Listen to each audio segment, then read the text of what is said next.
It's Tuesday and it's time for Falcon Focus.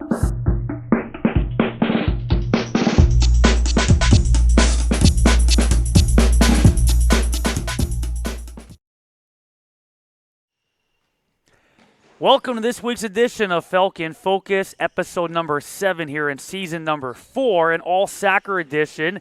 In segment number 2, we talk men's soccer. And what a turn of events over the last now 24 hours. All of a sudden, they have a shot at a piece of the regular season conference championship. We'll talk about that in segment number 2 with junior Jacob Fusen, one of the newcomers to the men's soccer team, a transfer from out in California. But at first, we talk women's soccer, and right now, where they fall in the conference tournament, we'll have to wait and see. A couple of games left here in the regular season. UW Oshkosh on the road tonight as we tape this, and then Wednesday wrapping up the regular season at home in conference play against the Lakeland University Muskies. My name is Matt Menzel, being joined on the women's soccer side with Sheridan Dorge along with Carmen Rowe. And for both of you, thanks for joining me here on this Tuesday. But let's start by just getting your opinion on how the team's playing right now. Honestly, it's been really good right now. We had a few kinks to work out, but we've just been working on playing simple, keeping the ball, and if we keep doing that, we'll be great. Yeah, exactly what Carmen said. Every team struggles with injuries, but it seems that we've had our fair share this year, so that's definitely been a struggle. But yeah, uncontrollables like that are just things that we've done a pretty good job at working through, and yeah, just playing simple, working around teams, getting them moving, and just working on us and what we're able to control during a game. As of right now, the Falcon women's soccer team with 12 victories, 3 defeats, and a couple of ties, 8-2-1 in conference play, and can finish anywhere between second and fourth place. Again, based on what happens over the next now 24 to 36 hours. Sheridan, so far 16 games, 10 games started, 1 goal, 1 assist. How do you feel individually you've been playing this season? Pretty good. I feel compared to last year, my confidence has just shot up essentially. Last year coming in obviously as a freshman and playing a position I had honestly never really played before as a fullback was a challenge, but I think I handled that pretty well last year. So now that I'm in a position that I'm really comfortable with and playing with great players, obviously it helps. So it's definitely been different from last year, but in every great way possible. Mention that goal. You got a goal against Illinois Tech, who has, for whatever reason, been a thorn in the side of the Falcons for the last number of years. It's been a great battle between the Falcons and Illinois Tech. 2-2 tie back on September 24th, and that goal came just 66 seconds in. How did that goal happen? Oh my gosh. It was a great coaching moment for Coach Ryan, I would think, because the practice prior, we were just working on the weak side coming in when the ball's on the right or the left. And in my case, I'm the weak side on the left for that game.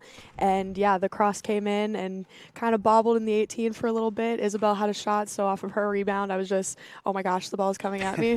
And we joke about it whenever I rewatch that clip that I celebrated like I just won the World Cup. But it was my first goal as a Falcon, so that was really exciting. And yeah, against Illinois Tech was huge for us to get that tie. Carmen, so far 17 games played, 17 starts, and part of a defense that has recorded 11 shutouts. Your thoughts on the way you've been playing so far? Honestly, I feel like I've had a great season. I've had so much fun this season, just working with my backs. Like, they've just been so great continuing to play with me and just like one of our players has never played outside back before, so it's kind of been like a really fun experience trying to like help her and guide her through that. And she's been so great just listening to all of our guidance. So, yeah. And what's it like to play in front of a goalkeeper like Brooke Braga, who's got a great deal of confidence? Brooke is awesome. I love Brooke. She's so great to play behind, and like that just motivates me to want to not let them get anywhere near her because I just love her so much. For both of you, okay, this is your sophomore seasons. What's been the biggest difference in preparing for this year versus that first collegiate season?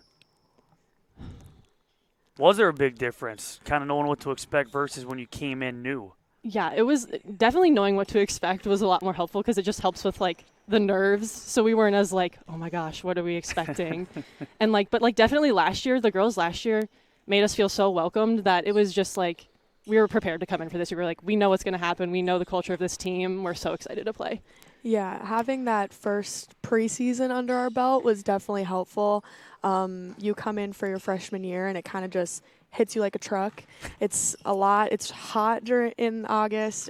You're doing 2-a-days, and yeah, having that first season under your belt is just it's motivation to keep doing well, and having such a great season like we did last year. It's just you have that taste of winning or almost winning, and you want to keep it going. So it's definitely a confidence booster for sure. To piggyback off that, what was the biggest adjustment you guys had to make going from high school soccer to college soccer?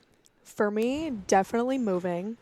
I was a COVID recruit, so I never got to visit. Everything was online through Zoom, FaceTime, all that. So it was definitely the outside stuff that was the toughest for me. I'd never been to Wisconsin before, before last year, so let alone Mequon. So that was probably the biggest for me. But soccer-wise, I thought the adjustment was pretty easy. How long did it take you to get Mequon down?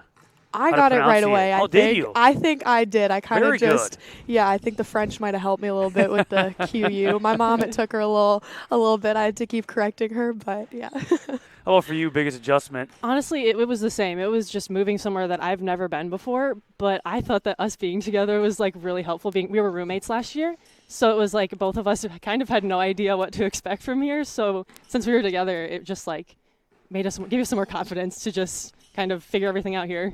We'll talk about being roommates in a moment, but I want to get into the Canada aspect, Sheridan, a little bit from Winnipeg. You mentioned, okay, kind of a unique time because it was COVID as that whole recruiting process took place. So how ultimately was Coach Mindorf able to sell Concordia to you without having, again, physically been here on campus? Oh, gosh. It was definitely just a lot of communication. Like, I had other coaches that were asking me who I was being recruited by, and I felt that was, to me, it was a little off-putting. I know they're allowed to ask that question, but whenever they ask, I'm like, oh, are you nervous? So just Coach Mindorf really seemed confident. Like, he knew what he was selling, obviously, from 2019 when they went to the national tournament. That definitely helped because it was super recent. But I love Coach Ryan and I love Coach Hannah. They're great talkers. They're just overall great people. So when I had that first phone call with them or first Zoom meeting, it kind of it felt comfortable right away. So it wasn't necessarily that he needed to sell anything to me, but it was just like he knew what he was selling, and if I didn't take it, I didn't take it. But yeah. When did you start playing soccer and why? I think I was 4, and definitely because of my older sister. My mom tried getting me to play softball growing up, and I was just like, nope, Jess plays soccer. I'm going to play soccer. Carmen, you're from Ohio. Yes. We established it's Copley? Copley. I knew I was going to do that. So Copley, Ohio. Why Concordia? Honestly, I played at an ECNL tournament, and that's where Ryan and Hannah found me, and they reached out to me. So I'd never known about this school, but then when I started looking into it, I was like, oh, wow, this could be something that, like, I could really like. And so I set up a visit with them, and I think that's probably what sold me on coming here was when I came to visit, and I stayed with the girls. So, like, I met Selena, and I met Kaylee Strickle, who was our goalkeeper last year, and they, like, were so welcoming, and I just love the culture of everyone here, and I was like, that's definitely something that I want to be a part of. You and I talked about this during one of our post-match interviews, but how neat was it to go back to Ohio, play a couple of games September 10th, September 11th against both Denison and Kenyon? Yeah, that was great. It was awesome because a lot of my family members could come watch me that normally can't come watch me. They always watch my live streams, but it was awesome for them to see that. And then also I was able to play some girls that, like, I had played with in club season, so it was kind of cool for, like, that little rematch against them. So when did you start playing soccer and why? I was also 4, and I started playing because I did not like any other sport. My parents tried everything, and I hated everything. And then they were like, okay, why not try soccer? And they threw me in it, and they did not expect me to like it at all, and I loved it. And then they were like, oh, okay, well, I guess that's your sport. So soccer was it? Did you try anything else, later on? I played basketball, and I ran track, and then, like, I just ran for fun, like long-distance running. How about you, Sheridan? Any other sports besides soccer growing up? Yeah, I danced. I started also when I was 4, and I danced competitively until I was 8 until 14, but so that was a good 10 years of my life. And then middle school, elementary, I did badminton, or what do you guys say, badminton? Badminton, That's how you guys say it, Yes. badminton. Volleyball. So Canada, Badminton. emphasize the mint. Yeah. Okay. Yeah. I knew I was gonna do something. Volleyball. I think I never tried basketball. I was terrible at basketball. Yeah. No hockey. Surprisingly, no. I Well, actually I know it's such a no. oh, you're from Canada, must play hockey. It's a fair assumption. I actually just recently mastered skating, like within the past 3 years. That's half the battle. I know. Whenever I would try skating when I was younger, I'd fall once, cry, and be done with it. Done with it. So to date, for both of you, what is your top athletic moment? Top athletic moment. And perhaps, again, the best is yet to come, but at this very moment, Like even high school? whenever.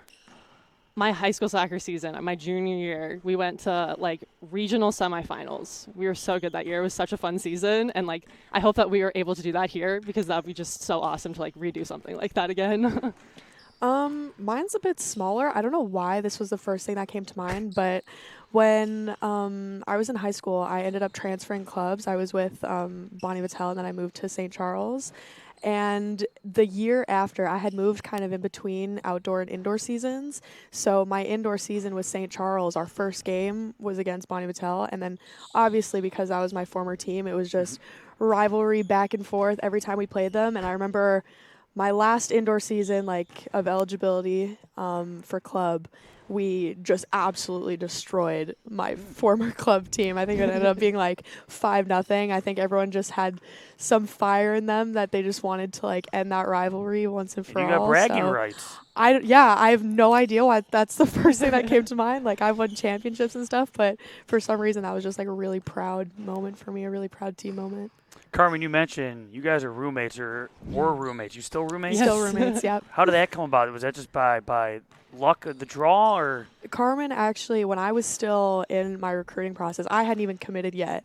And I just remember one FaceTime call, Hannah was like, "Oh, by the way, if you come here, I have a roommate for you." Like, one of our recruits is already asking for one. So Yeah. luckily that was Carmen. Who's the messier of the two? It depends on the day. Yeah, definitely. I think our big struggle is dishes. Dishes. Yeah. Yeah. Clothes we keep it in a neat pile, It's in a pile, on yeah. our side of the room. So Sheridan, what is one unique thing or fact that you've learned about Carmen in your couple of years now as roommates? Oh, that's a really good one. Carmen, don't worry, it's coming back to Sheridan after. I know lots of things about Oh. Karen. She can just like fall asleep whenever. Whenever. Like, just there'll be times I'll be talking to her fully thinking she's awake because her phone's out and I don't get a Nope. response, so I kind of just peek over. I'm like, she's asleep. So she can fall asleep within seconds. Let's turn it around now.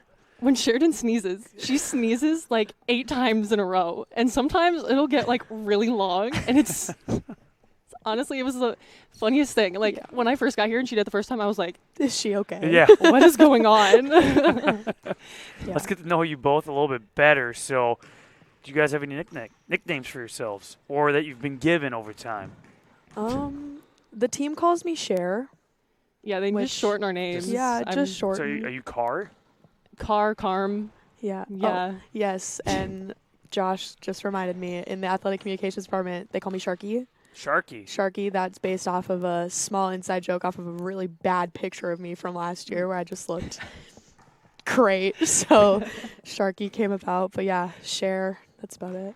Halloween is next week. Throughout your life, best Halloween costume.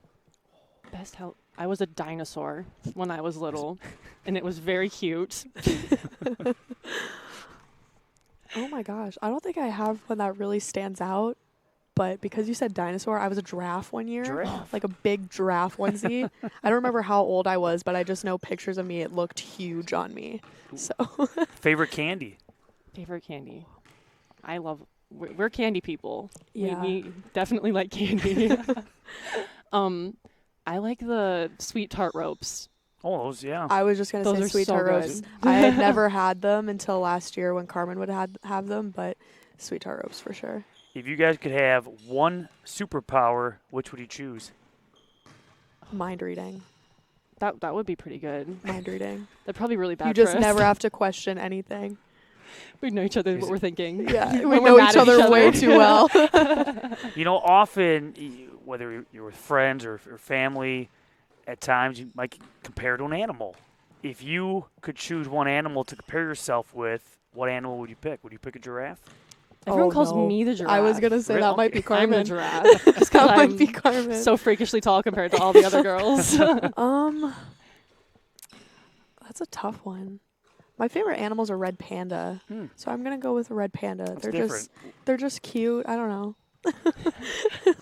I think I'm nice sometimes, nice and cute. So I'm trying to keep up with pop culture, and Taylor Swift apparently dropped some new music this past weekend. So to piggyback off that a little bit, if you had to pick one song to listen to on repeat, what song would you pick? Oh my gosh. right now, because it's getting to crunch time for the season, I'll say Grove Street Party. Oh, Okay. That was played a few times Played at our during games. We miss warm-ups. Do you guys have a say in the warm-up music? Like, you each get to pick a song, or is that? no. Hannah made the playlist. We think yeah, so we believe Coach Hannah made the playlist. But nobody knows for sure. No. no, we're not positive. We just kind of showed up and we're like, okay, Just seems like her We'll go music with it. We'll taste. go with it. yeah, we'll go with it. What about you, Annie? My favorite music. I listen to a lot of MGK right now, so Okay. probably I can't even pick a song. They're just All of them. all of them. Do you guys have a lucky number? A lucky number.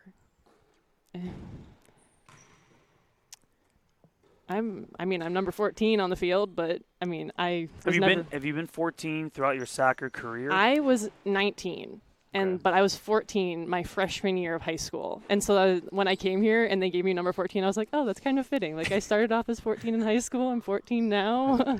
I was actually number 14 for, I want to say, a few years. Okay. That was because one of my former teammates, when I was super little, I might have been 9, she passed away from medical stuff. So she passed when we were really young, and she was number 14. So after that, I kind of tried to take that with me as long as I could. And then one year someone beat me to it. So and then afterwards, I just flipped it, and I was 41.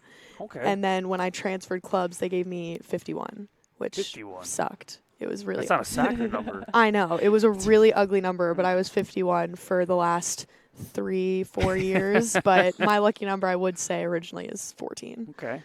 Favorite non-soccer activity?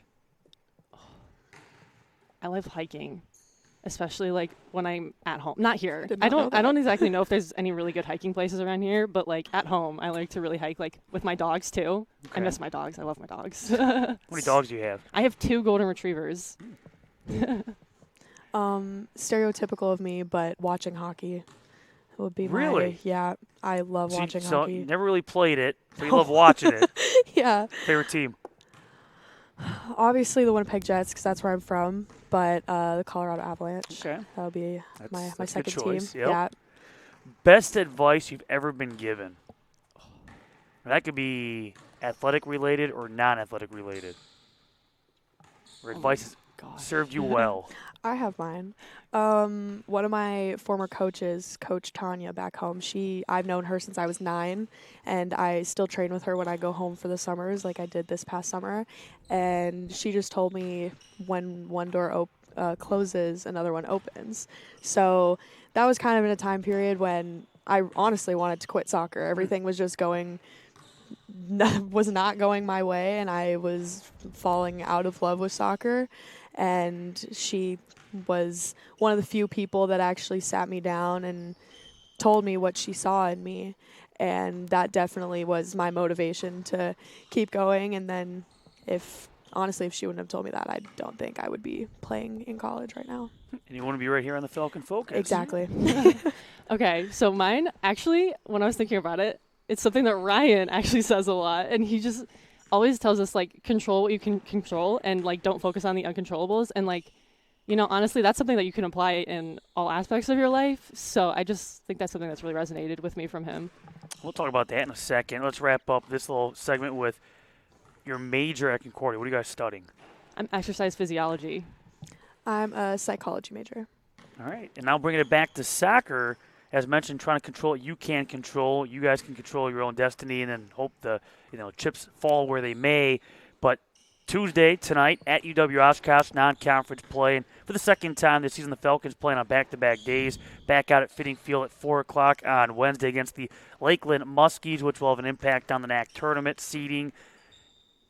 For both of you, in your opinion, to make a run at that NAC tournament championship, what do you see as being key? What does this team need to do if you guys are to have success in the NAC tournament, which may start whether it be Saturday or next week based on the seeding? What needs to happen? Honestly, we just need to play like we know how to play. We know how good we are. I think some of us don't even realize how good we are and our potential. So we just need to really click as a team. I think everyone's slowly starting to get off injuries, and now for the past few games we've had Carol and Selena back. We had a little bit of a stretch where we were missing one or the other or both. So we've kind of had the pieces are falling together, and we just need to play like how we've been practicing. Coach Ryan and Coach Hannah have been working really hard at getting those final pieces moving so we can finish and really work off of each other. So just playing like we know how to. Yeah, honestly, like we know what we need to do. That's all we've been focusing on. So we just need to go out there and do it. That's all we have to do. And to the officials out there, let Caroline play. Let her play. None of these cheap yellow cards. Yes. I can say it, they can't. Well, to both of you, appreciate your time. All the best this week. We'll see you out at Fitting Field tomorrow at 4 o'clock with the Muskies in town. And the NAC tournament starts perhaps Saturday or next week, depending on the seeding. But all the best. Thank you so much. When we come back, our focus will shift to men's soccer as we continue with this all-soccer edition of Falcon Focus.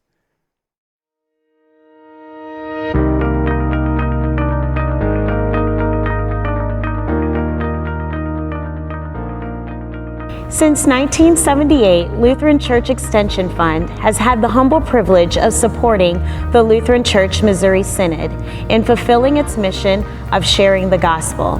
Thanks to our faithful investors, we provided thousands of church workers, congregations, schools, and organizations with the resources they need to reach more people with the saving name of Christ. It's what we do. Because our greatest joy comes from seeing LCMS Ministries and her workers thrive, we will continue to make precious resources available, both today and far into the future. It's our promise to you. We are Lutheran Church Extension Fund. We are Lutheran Church Extension Fund. We are Lutheran Church Extension Fund. We want to be part of your great and exciting work.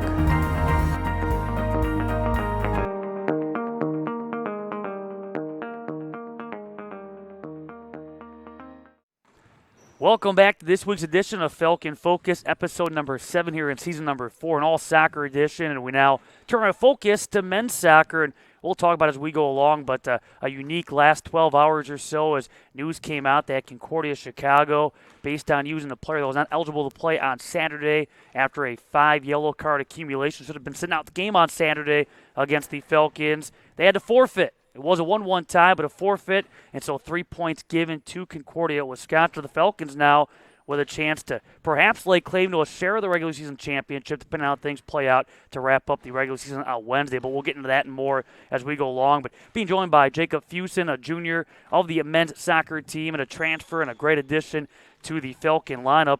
Jacob, thanks for your time. And you're listed as being from San Diego, California. Born and raised? Yeah, born and raised in San Diego, California. Yeah. What's your favorite thing about San Diego? Oh, man. I mean, first off, the weather. I love the beach. You know, I'm a typical San Diego kid. I love going to the beach, hanging out with friends, stuff like that. And, you know, grew up playing soccer there. It was great weather for that. So, yeah, no, I love where I'm from. But, you know, I really am liking here so far. So, what are your earliest memories? When did you start playing soccer and why? Oh, man. I mean, my earliest memories of playing soccer were probably for, like, AYSO, super young, like, rec league soccer. And I think I started at, like, 3. I remember the first time I went on the field, I was just bawling, crying. I just didn't like it. And then my parents just kept me in it. And, you know, I developed this love for it and, you know, continued to play, like, ever since. And here you are today. Yeah, I know. Did you play any other sports growing up? Actually, yeah, I played golf. I was a very good golfer. I'm still a very good golfer, at least I think. My grandpa taught me a lot about golf, and I've been playing that almost as long as I've been playing soccer. So, yeah. I have to believe there's some picturesque courses out in California. Oh, yeah. I mean, Torrey Pines is it's a very famous course, where all the PGA championships played. And, yeah, no, it's a great course. I got to play it when I was younger. And, there's a lot of great golf courses out there. You started your collegiate career at Concordia Irvine. How did you end up at this Concordia? Oh, man. There's a lot of reasons. One was I just wanted to get out of California. I wanted to experience new things. And two, I switched my major. I really wanted to go on the physical therapy route and become a physical therapist. And this school really gave a great opportunity for that. So I came over here for that. And then obviously the men's soccer team, I really liked meeting with the coaches. I really liked Ben and John. So that was a huge factor in coming over here as well. Did you have any ties to Wisconsin, or have you ever been to the state prior? The first time I came here was on my visit over the summer. So I don't really have any ties to Wisconsin. I kind of just threw a dart on the dartboard and just decided to come out here, but I really enjoy it. Obviously, when you change, whether it be from high school to college, or in this case from one college to another, there's a transitional period. Did it take a little bit of time to get used to maybe what Concordia men's soccer is all about, getting used to the system, or was it a pretty smooth transition? It was a pretty smooth transition. Obviously, there are different ways in which we do play. But overall, I mean, the community was really welcoming. All the guys on the team kind of brought up everyone that's new, and it was a very smooth process, and we really got after it at the very beginning of the season. We're still getting after it. So you're listed on the roster as being a forward, but as we've seen, you've been used here and there, and at times back in the back line. What do you see your role on this team being? I mean, I honestly, and just wherever the coaches want to play me, I'll play. I started off this year as a winger, and I was doing all right. And then the MSOE game, I got dropped in defense, and I did decent there. And now I'm in the 6. So, I really am just going out there trying to play my best in whatever position the coaches play me in. And if they see me best at a defender or a 6 or an attacker, I'm going to play it to my best ability. Depending on what position you're at, is that a huge, mind change or mind shift, and just how you go about preparing for this position or that?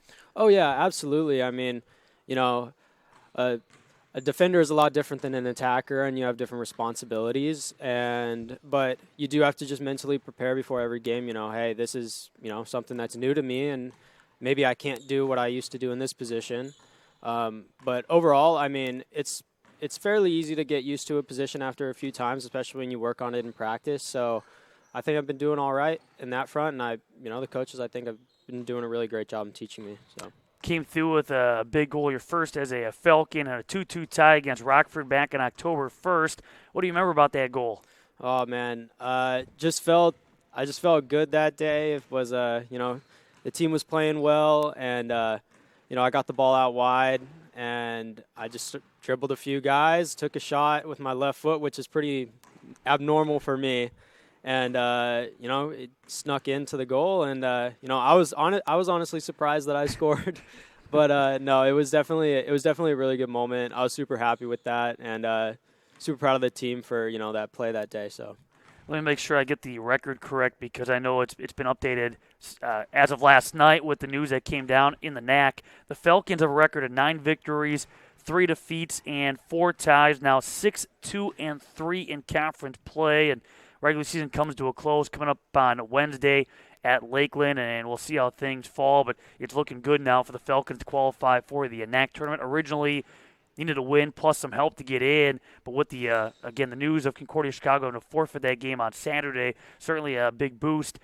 How would you summarize this season, kind of the way things have played out so far? I mean, we've had our ups and downs. I believe that we really started off this season great. We almost, I'm not so sure what exactly happened, but I think we might have tied or beaten the unbeaten record, something like that with the program. But overall, the start off the season was great. Then we had a few hiccups, but overall, the boys have just done really well. We've overcome a lot of obstacles. We've beaten a lot of good opponents, and we're really setting ourselves up here to either really push for a conference championship and possibly making an NCAA tournament.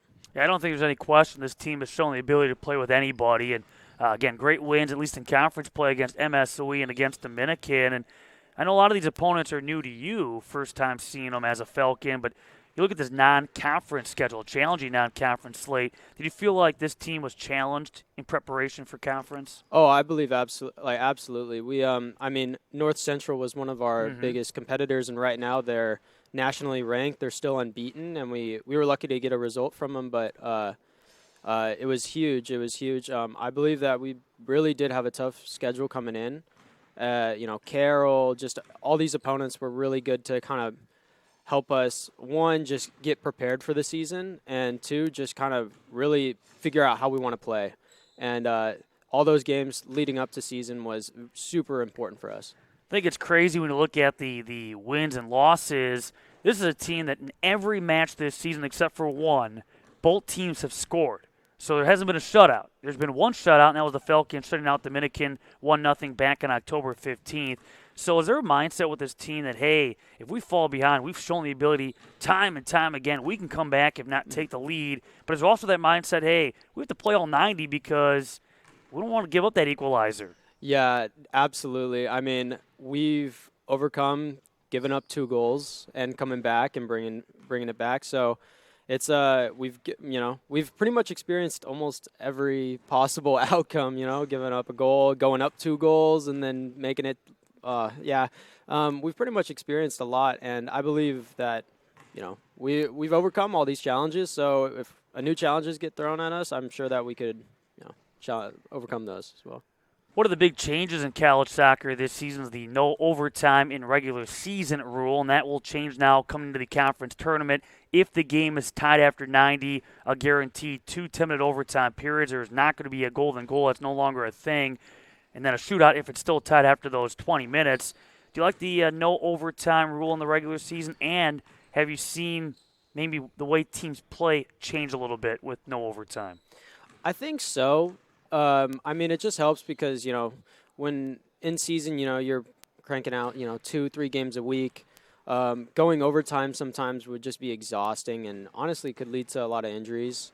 But I do feel like some ties did give us a little bit of a detriment, especially in conference, where the overtime rule would have been nice. But I would say it's helpful right now. So, well, as mentioned, unofficially now, that game on Saturday was a 1-1 tie at Concordia, Chicago. Unfortunately, the Cougars were able at the time to tie the game up with 3:46 left in the second half. Now, again, it's a forfeited win for the Falcons based on an eligible player being used by the Cougars. He was not supposed to play due to yellow card accumulation. He had 5 yellow cards. Should not have been in that matchup against Concordia, Wisconsin. With that aside, just looking at the matchup itself, what did you feel was the big story when you look at how that game was played on Saturday? I mean, it was a very unfortunate way that they tied the game. It was just, all credit to them, but they did keep fighting, and we were expecting that, and they took a shot that top of the 18 last 3 minutes and deflected, went in, and it was just heartbreaking. But, we got fortunate with that situation that happened. But, now it's just really kind of we need to focus up. We need to win this next game because we can't afford to tie. We can't afford to lose. So that's really the mindset going into Lakeland right now. And, it was fortunate that we got a bit lucky against Concordia, Chicago. Yeah, so Lakeland is up next for the Falcon men's soccer team. That will be at Lakeland coming up on Wednesday to wrap up the regular season, then perhaps a NAC tournament game as early as Sunday. Let's get to know you better as far as just soccer routines. Do you have a pre-match routine that you go with every time out? For your pre-match routine, I always make it at some point in the warm-ups or some point before the game to say a little prayer. I always do that. And honestly, I don't have anything that's crazy unique. I listen to music before games. I always that's actually one thing. I listen to EDM. I listen to electronic dance music before games. That's something that gets me hyped at least. And then, that's pretty much it. Top soccer moments so far from throughout your soccer life? Oh, man. I'd probably say beating Dominican was a really big one. MSOE is a really big one. But I'd probably say back in high school, we went into our conference tournament as well, and we won a golden goal in overtime, and that was a pretty big moment. But those three are probably the top three right now. Your jersey number is 11. Any significance to that number, or was it just assigned to you? No real significance. I've never played as 11 before, so it was just assigned to me. But it's a great number. So What's been your number in the past? 15. Okay. Is that your lucky number or favorite number? I wouldn't say that's my lucky number. I'd probably say 20 is my lucky number. Why 20? 20. I don't know. I just I've always liked the number. It's an even number. I have a thing with even numbers. Sure. So yeah, 20 has just been my number. Hobbies outside of soccer? Hobbies outside of soccer. Ooh, I mean, I love video games. Video games are a great time passing thing. Golf, obviously. Yep. I love golf. I love going to the driving range, stuff like that. And I just like hanging out with friends, hanging out with the guys on the team, doing fun things, and yeah, just overall that. Do you have a go-to video game? Go-to video FIFA. Has to be FIFA. So yeah. As far as golfing goes, have you got an opportunity to go out and golf here in Wisconsin yet? Or I haven't yet because I don't really have my clubs because it's kind of hard to ship them from San Diego. But I am gonna make it. When season ends, I'm gonna make it a goal of mine to go out and play golf. In our first segment, we were talking with women's soccer. We had Sheridan and Carmen, and asked them, with Halloween coming up on Monday, your top Halloween costume. Ooh, top Halloween costume. Ooh. And favorite candy. Okay. Top Halloween costume. Man, probably be something like a minion or something like that. I honestly don't know. I don't really dress up for Halloween, to be honest. Okay. But favorite candy, I'd probably say I'm a big Snickers guy. I love Snickers. So. What's your favorite holiday? Favorite holiday? Christmas. If you were not playing soccer, would golf be your next choice as far as sports you play at the collegiate level? I'd probably try it, to be honest, because I've played it so long, and it's a fun game. I really enjoy it. As far as soccer goes, your favorite thing about the sport, your least favorite thing about the sport? Favorite thing about the sport? Oh, that just camaraderie, competition, winning games. That's one of my favorite things. But just that pre-match excitement that you get before games, that's something that's unmatched, and that's something that's unmatched. My least favorite thing, oh man. Or you can say challenging. If you don't want to say least favorite, you can say most challenging. Challenging, I'd probably say. I'd probably say something along the lines of man. I'm trying to think of something. I just love this game so much. It's hard to say something that I don't like about it. Probably maybe something along the lines of games to be a little shorter, just because it does get tiring out there. But that's about it. I honestly don't really know. Refresher, I remember you mentioned it earlier, but your major here at Concordia. I'm an exercise physiology major. And that's one of the big selling points outside of soccer as to why you came here? Yeah, absolutely. Yep. To wrap it up, and again, going back to the soccer mindset, we mentioned regular season wraps up coming up Wednesday at Lakeland. As of right now, Aurora in first place, MSOE is second, and then you have those two have already locked up NAC tournament spots, but then you have another 6 teams battling for 4 spots. Falcons, Wisconsin Lutheran, and St. Norbert all tied for third. Dominican, Marion, Benedictine all tied for 6th. And essentially from spots 1 through whatever it is, 8, they're separated by 4 points with 1 day left here in the regular season. So anything could happen between now and the end of Wednesday. And as mentioned, the tournament could start as soon as Sunday. Falcons at Lakeland, MSOE is at Wisconsin Lutheran. St. Norbert they're done as far as the regular season goes, so they cannot move up. They're essentially right now sitting tied for third, so that benefits the Falcons. They can gain at least 8 points at Lakeland. You have Dominican at Concordia, Chicago, Aurora at Benedictine, Edgewood at Marion. So a lot, again, to be determined coming up on Wednesday. To wrap up our conversation for you, from a Falcon perspective, what's key? What needs to happen to be successful at Lakeland tomorrow? We just all need to mentally lock in. We just need to prepare that we know this is a big game and it's a must-win game. And we all just need to be on the same page. You know, we need to go out there and give it our all for 90 minutes. And that's basically what we need to do before this game. And just to really set us up for a good conference championship run, or possibly maybe winning this thing. Who knows? But we just need to go in there and focus on ourselves. Well, Jacob, all the best. I appreciate your time. Thank you. Men's soccer, again, will be at Lakeland. Women's soccer will be home against Lakeland as far as Wednesday goes. And be sure to stay tuned to CUWFalcons.com as the NAC tournament becomes official by Wednesday night. Thanks for joining us this week. We'll do it again next week. It's Falcon Focus.